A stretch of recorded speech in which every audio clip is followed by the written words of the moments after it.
I was writing an email. You may continue that shortly. Right now, we are going to practice a wonderful mindfulness exercise.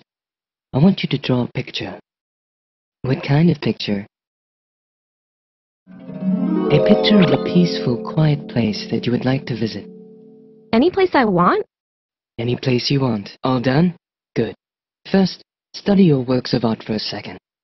Now, I want you to close your eyes. Remember your drawing and go there. What do you mean, like get on a plane or? No, I mean in your mind. Imagine your beach scene and picture yourself there. Hear the waves crashing. Feel the salty air on your face and the warm sand between your toes. Breathe in, breathe out. Look to your left. What do you see? Breathe in, breathe out. Now look to your right. What do you see?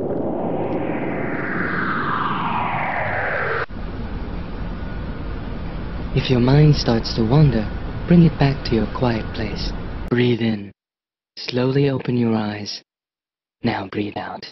Well, what did you think? That was cool.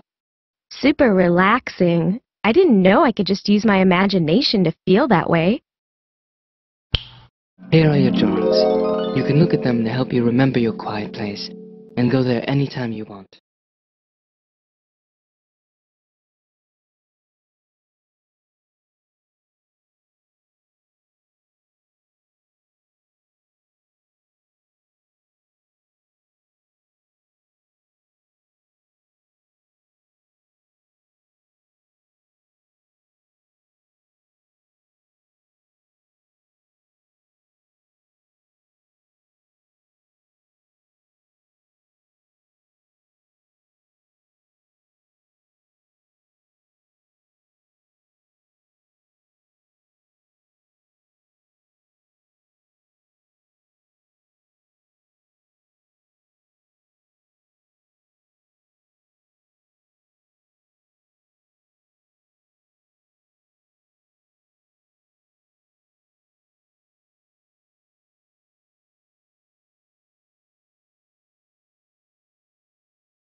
It's just wonderful having you on my show. I've always wanted to get to know you and find out what you're really like.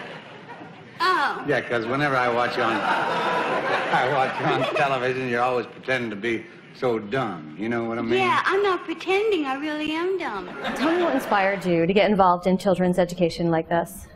I really was looking at the state of mind of our children and a lot of the symptoms which were disturbing.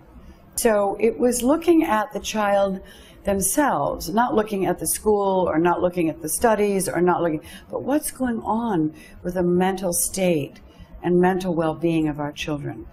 A lot of your program talks about mindfulness and you deal with meditation. Is it kids are wiggly. Is it hard to get them to sort of sit down and start to learn how to do that? Not at all. Children take to it like a duck takes to water. They like to get quiet.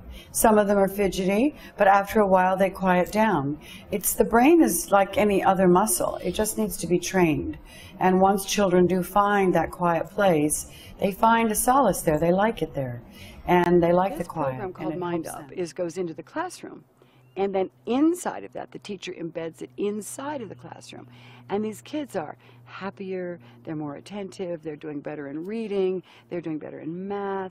I mean, our research has been extraordinary. So you could actually succeeded in getting public schools to adopt mindfulness in the classroom. Right. Tell me a little bit about that process.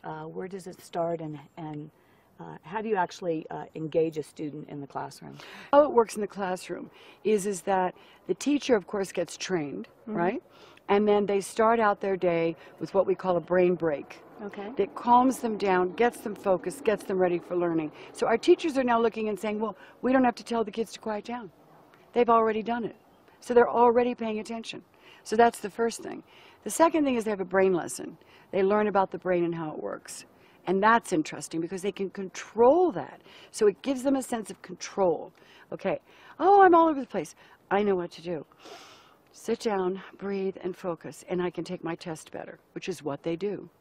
And then they do mindful of your senses, because when you're mindful of your own senses, you become mindful of others. So it builds empathy, the ability to focus, and so forth. And it's all embedded inside the classroom, which means that the classroom is English around mindful tasting, right? Your science is about the brain. In mindful tasting, we deal with obesity issues and what's good to eat. And all this is wrapped around social studies and music and, you know, diagramming sentences and mathematics, and all of it's wrapped into curriculum. So this is what makes it a really cool program. So it's so inspiring that you're actually adopting, you know, 2,600-year tradition of meditation, framing it secular in a mindful way. Right. And our meditation aspect of it is really, we call a brain break. And we do that because every brain needs a break. And it doesn't have to be looked at as meditation or anything that might have some connotation of a religious thing, because it has nothing to do with it. It has to do with how can you manage your emotions better, your focused attention better, and your sense of completeness and happiness and belonging together. And these are the things that we're trying to work with children. The shift fantastic. from thinking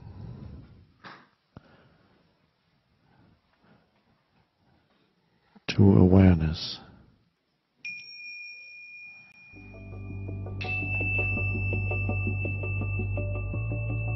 There was sort of a silent distress. Children were not graduating. There was a lot of depression. So we started the MindUP program to help children succeed in school by way of reducing stress, making them more self-aware, creating more optimism.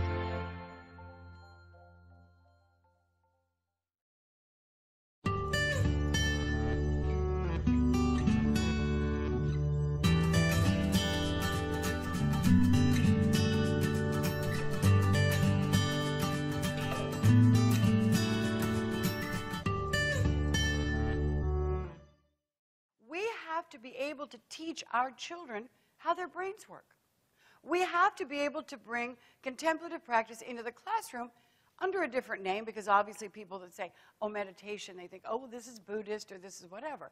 Well, His Holiness absolutely doesn't have any denomination on this. I mean, when he said educate the mind and the heart, he's not talking about religion.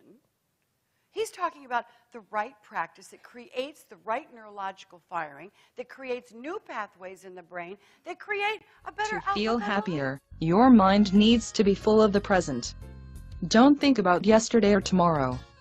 Bring your attention to whatever you are doing right now. That is being mindful.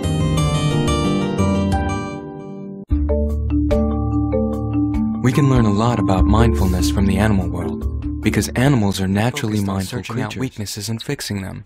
And it's not only because we operate on a disease model, but humans actually have something called a negativity bias. I know, it sounds crazy. It basically means the bad things in life hold more weight for us than the good things, and we seek them out. Why? Well, evolution, really. When we were cave people, our negativity bias saved us. Take my well, this old dude. A lot of times your minds wander when you eat. Today, you're going to try a different way of eating. You're going to eat chocolate as if you have never eaten chocolate before. Tao, can you teach us that cool memory trick? Before you eat, all you have to do is go snap.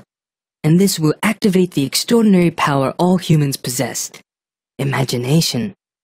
Then you can simply imagine you are experiencing your food for the very first time. Wow, great! Thanks, Tao. Thanks. This got me really upset. Here's where I can use the Go Freeze tool.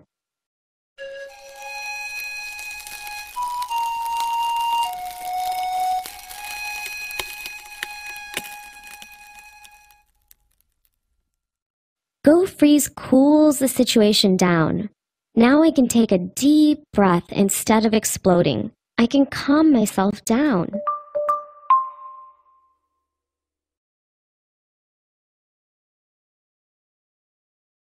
Humans are natural time travelers. It's true. Now, I'm not talking about the type of time traveling which Neutrino can do. I'm talking about mental time traveling. So what can you do to savor the here and now? Let's look at an ancient Buddhist practice known as mindfulness. Now, first things first, relax and close your eyes. Trust me. Now, bring your attention to your breath. Breathe in through your nose and out through your mouth. I want you to engage your senses fully. Notice each sight, touch, and sound within your mind's eye. Your thoughts may wander. Oh, shucks, I can't do this. No, you're doing great, Dante. This time, instead of reacting to your thoughts, I want you to pretend you are just an observer watching your thoughts float by without reaction or judgment. An observer? Okay, I'll try it.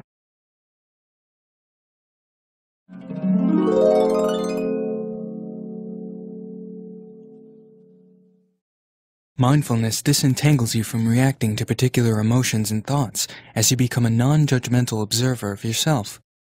Mindfulness can be practiced in many different ways. There are meditations, physical practices. You can even practice mindful eating. The important thing to remember is each path is an invitation to wake up, experience the fullness of your life, and to transform not your problems, but your relationship with your problems.